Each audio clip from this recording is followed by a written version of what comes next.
యావత్ దేశం వేకులతో ఎదురుచూస్తున్న సమయం వచ్చేసింది. ఒడిశాలోని జగన్నాథుని ఆలయంలో ఉన్న భండాగారం 46 సంవత్సరాల తర్వాత తెరుచుకుంది.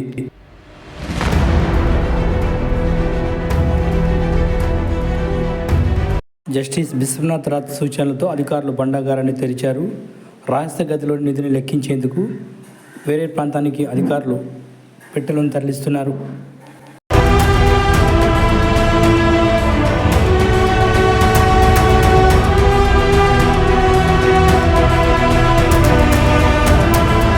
ఇప్పటికే నిధిని నింపేందుకు అధికారులు కొత్త పెట్టెలను సిద్ధం చేస్తున్నారు. భండాగారంలోని రహస్య గదులలో ఎంత నిధి ఉందనేది దేశమంతా కూడా సర్వత్రా ఆసక్తితో ఎదురుచూస్తోంది. 1978 సంవత్సరంలో అధికారులు చివరిసారిగా జగన్నాథ్ని రత్న భండాగారాన్ని తెరిచారు. అప్పట్లో 70 రోజులు లెక్కింపు జరగగా పలు బంగారు వస్తువులు, వెండి వస్తువులను గుర్తించినట్లు అధికారులు వెల్లడించారు.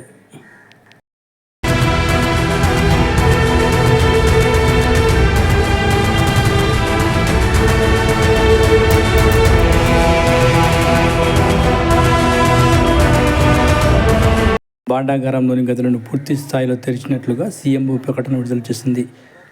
భాండాగారంలోని గదులలో ఉన్న చెక్కపెట్టెల్లో ఎంతవరకు నిధులు ఉన్నాయి అని తెలియాలంటే మరికొద్ది రోజులు వేచి చూడాల్సిందే.